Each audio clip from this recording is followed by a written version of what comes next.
بسم اللہ الرحمن الرحیم۔ مالی صدوق احیون احبار رضا ثواب العمال اور تفسیر فرات میں ہے۔ ایک دن محبوب کبریا حبیب ہدا سرکار دو جہاں حضرت صلی اللہ علیہ وآلہ وسلم جناب زہرا علیہ السلام کی گھر تشریف لے آئے۔ دیکھا تو جناب فاطمہ علیہ السلام کچھ پریشان سی تھی۔ آپ صلی اللہ علیہ وآلہ وسلم نے فرمایا، بیٹی کیا بات ہے، آج غمزدہ نظر آ رہی ہو؟ بی بی علیہ السلام نے عرض کیا، آج صبح سے میدان محشر اور اس میں لوگوں کے محشور ہونے کی کیفیت کچھ اس طرح ذہن میں آتی ہے کہ سوچتی ہوں وہ کیسا عالم ہوگا جس میں ہر شخص اپنے عرق ندامت میں غرق ہوگا۔ آپ صلی اللہ علیہ وآلہ وسلم نے فرمایا، بیٹی تجھے پریشان ہونے کی کیا ضرورت ہے؟ سب سے پہلے میرے بعد ہمارے جد امجد جناب ابراہیم علیہ السلام اور ان کے بعد تیرے شوہر علی علیہ السلام محشور ہوں گے، پھر تمام انبیاء علیہ السلام، اوصیاء علیہ السلام، ملائکہ علیہ السلام اور شہداء علیہ السلام محشور ہوں گے۔ حکم ہدا سے جبرائیل علیہ السلام 70,000 ملائکہ لے کر تیرے مزار پر آئیں گے، اس پر 7 پردے لگا دیے جائیں گے۔ جبرائیل علیہ السلام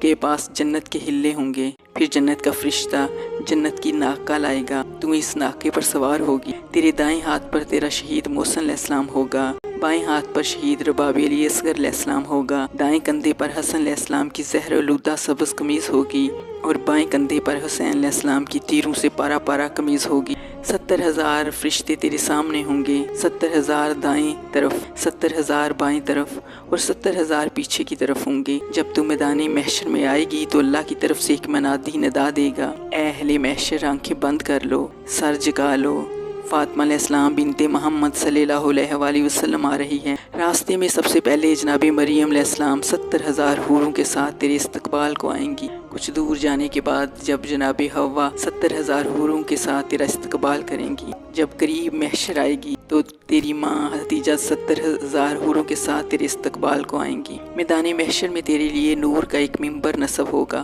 تجھے کہا جائے گا کہ ممبر نور پر بیٹھ، لیکن تو رکن عرش پر ہاتھ رکھ کر فریاد کرے گی، اے عادل میری اور میرے ظالموں کے مابین فیصلہ فرما، اے عادل میرے بچوں کے قاتلوں اور میرے بچوں کے مابین فیصلہ فرما۔ بار الہٰ مجھے بلکہ تمام اہل محشر کو میرے مظلوم بیٹے اور اس کی ذریت کی تصویر مظلومیت دکھا۔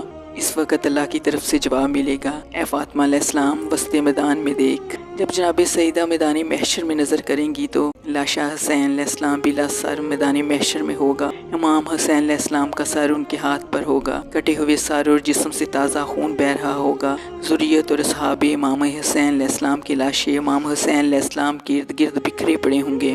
یہ دیکھ کر جناب زہرا علیہ السلام کو غش آ جائے گا، غضب ذوالجلال سے میدان محشر لرز جائے گا۔ حوریں آب کوثر سے جناب زہرا علیہ السلام کے چہرے پر چھینٹے ماریں گی۔ جب غش سے فاقہ ہوگا تو عرض کریں گے، بار الہٰ میرے اور میری ذریت کے ظالموں سے انتقام لے۔ حکم ہدا سے تمام ظالم سامنے لائے جائیں گے، سلسلہ انتقام شروع ہوگا۔ جہنم کی آگ کو حکم دیا جائے گا، ذریت زہرا علیہ السلام کے تمام ظالموں کو چن لے۔ اس آگ کے شعلے لپک کر تمام ظالموں کو اپنی لپیٹ میں لے لیں گے۔ پھر حکم ملے گا، اے دختر زہرا جنت آپ کی مشتاق ہے۔ بی بی علیہ السلام عرض کریں گی، بار الہٰ جب تک میرے موالی میری ذریت کے وہ محب جو صرف میری اور میری ذریت سے محبت کے جرم کی پاداش میں زندگی بھر کانٹوں پر لوٹتے رہے ہیں، جب تک وہ پہلے داخل جنت نہیں ہوں گے، اس وقت تک میں جنت میں نہیں جاؤں گی۔